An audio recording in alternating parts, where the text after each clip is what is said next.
કે સૂર્ય, શનિ અને નેપચ્યુન આ ત્રણ ગ્રહોની અંશાત્મક યુતિ ઉત્તરા ભાદ્રા નક્ષત્રમાં થશે.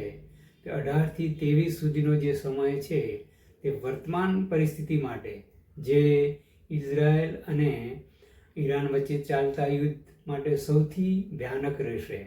જો આ 18 થી 23 તારીખ વચ્ચે આ યુદ્ધનો અંત ના આવ્યો અથવા આ યુદ્ધનું કોઈ હકારાત્મક પરિણામ ના આવ્યું તો તે યુદ્ધ આગળ જતાં ખૂબ જ વિનાશક પરિસ્થિતિ ધારણ કરી શકે તેવી યુતિ થઈ રહી છે આ 1 મહિના માટે, 14મી એપ્રિલ સુધી. તો આ સમયમાં કોઈ મોટા ભાગે આ યુદ્ધને રોકી શકે એમ લાગતું નથી અને વિનાશ તરફ આગળ વધવાની પૂરેપૂરી શક્યતા છે. કારણ છે તેનું નેપચ્યુન. નેપચ્યુન દર 14 થી 15 વર્ષે એક રાશિ બદલતો હોય છે. નેપચ્યુન છેલ્લા 2011-12થી મીન રાશિમાં છે અને 2025 માર્ચથી શનિ પણ ત્યાં મીન રાશિમાં નેપચ્યુન સાથે છે. અત્યારે શનિ અને નેપચ્યુન બંને ઉત્તરા ભાદ્રા નક્ષત્રના બીજા ચરણમાંથી પસાર થઈ રહ્યા છે. તે આ યોગ સૌથી વિનાશક છે. બીજી મહત્વની વસ્તુ તે છે કે નેપચ્યુન એક એવો ગ્રહ છે કે જે બ્રહ્મ પેદા કરનાર ગ્રહ છે. સૂર્ય તે આત્માનો કારક છે, નેપચ્યુન બ્રહ્મ પેદા કરનાર છે. શનિ ન્યાયનો કારક ગ્રહ છે, શનિ ડિસિપ્લિનવાળા ગ્રહ છે, શનિ મહેનતના ગ્રહ છે, શનિ ન્યાયના કારક ગ્રહ છે.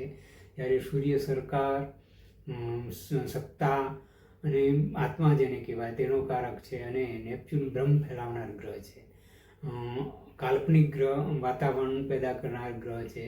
તે આ છેલ્લા 12-13 વર્ષથી આપણે પૃથ્વી ઉપર આ વાતાવરણ જોઈ રહ્યા છીએ. ખાસ કરીને જેન ઝી જનરેશન જે છે તે આ વાતાવરણના પ્રભાવમાં છે. 18 માર્ચથી 23 માર્ચ સુધીનો જે સમય છે તે સૌથી વધારે ભયાનક છે. જો આ સમય દરમિયાન યુદ્ધનો અંત ના આવ્યો તો તે આગળ જતાં આ યુદ્ધ વિનાશક રૂપ ધારણ કરી શકે છે. તેનું કારણ એ છે કે આ 3 ગ્રહ ઉત્તરા ભાદ્રા નક્ષત્રના અંશાત્મક યુતિ કરશે તે મીન રાશિમાં અને આ સમય સૌથી વધારે ડેન્જર માનવામાં આવે છે. મીનમાં રહેલા નેપચ્યુન સીધી દ્રષ્ટિ કન્યા રાશિ ઉપર કરે છે. તે એક આ જોગાનુજોગ સમય કહેવાય. બહુ મહત્વનો સમય, બહુ વિચારપૂર્વક અભ્યાસ કરવાથી ખ્યાલ આવે છે કે જે તે વ્યક્તિ અથવા દેશની કુંડલી, આપણે વિશ્વની વાત કરીએ અત્યારે તો તે કન્યા રાશિ સૌથી વધારે પ્રભાવિત થાય છે. નેપચ્યુન, શનિ અને સૂર્યથી અત્યારે 1 મહિના માટે તો, અને શનિ અને નેપચ્યુનની રીતે સૌથી વધારે 1 વર્ષથી આ રહેશે અને હજુ આગળ વધારે સમય છે.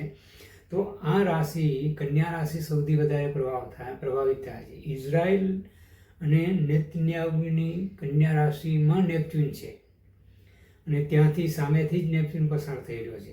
આપણા ભારતના, આઝાદ ભારતની કુંડલીમાં પણ કન્યા રાશિનો નેપચ્યુન છે અને અત્યારે તેની સામેથી પસાર થઈ રહ્યો છે. આપણા વડાપ્રધાન નરેન્દ્ર મોદીની કુંડલીમાં પણ નેપચ્યુન કન્યાનો છે અને તે અત્યારે મીન રાશિમાંથી પસાર થઈ રહ્યો છે. ટ્રમ્પ જે છે અમેરિકા, અને અમેરિકાની ખુદની કુંડલીમાં, કન્યા રાશિની કુંડલીમાં ટ્રમ્પ અને અમેરિકાની બંનેની કુંડલીમાં કન્યા રાશિમાંની સામેથી નેપચ્યુન પસાર થઈ રહ્યો છે.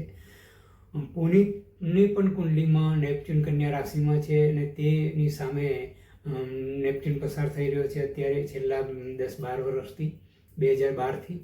અને આપણા પાડોશી દેશ પાકિસ્તાનનો પણ એ જ હાલત છે. એટલે આ યુદ્ધ માટે જો કોઈ જવાબદાર ગ્રહ હોય તો તે નેપચ્યુન છે. છેલ્લા 2011થી લઈને 2011-12થી લઈને નેપચ્યુન મીન રાશિમાં છે અને મીન રાશિમાં જે અત્યારથી નેપચ્યુન આવ્યો તેને શનિ અને નેપચ્યુનની યુતિ એક એવી યુતિ માનવામાં આવે છે કે જે 36 વર્ષે થતી હોય છે. તે એક જનરેશન ગેપ છે અને એ વિનાશક યુતિ માનવામાં આવે છે અને આ સમય અત્યારે ચાલી રહ્યો છે. અત્યારે આપણે અઘોષિત રીતે વિશ્વયુદ્ધમાંથી પસાર થઈ રહ્યા છે. દુનિયા બે ભાગમાં વહેંચાઈ ગઈ છે અને યુદ્ધને રોકી શકવાની કોઈનામાં તાકાત નથી. અને આ યુદ્ધ જો 18થી 23 તારીખ સુધીની વચ્ચે અથવા એ સમય દરમિયાન રોકવામાં નહીં આવે તો વિશ્વયુદ્ધની સ્થિતિ પેદા થશે અથવા વિશ્વયુદ્ધમાં પલટાઈ જવાની પૂરેપૂરી શક્યતા છે. કારણ છે નેપચ્યુન. આપણા દેશમાં છેલ્લા 2012 પછીનું જે વાતાવરણ જોશો રાજકીય રીતે કે બીજી કોઈ રીતે તો ભ્રમિત છે. કારણ છે કે આપણે સંપૂર્ણ રીતે નેપચ્યુનના પ્રભાવમાં છીએ. આપણા વડાપ્રધાન નરેન્દ્ર મોદી પણ સંપૂર્ણ રીતે નેપચ્યુનના પ્રભાવમાં છે. અને આ નેપચ્યુન એ બ્રહ્મ અને કાલ્પનિક દુનિયા પેદા કરનાર અથવા કાલ્પનિક દુનિયામાં રાજનાર ગ્રહ છે. અને તે જનો અનુભવ આપણે છેલ્લા 10-12 વર્ષથી કરી રહ્યા છીએ અને દુનિયા પણ કરી રહી છે. અને યુદ્ધને રોકવું અત્યારે ખૂબ જ અનિવાર્ય લાગે છે, પણ તે શક્ય લાગતું નથી.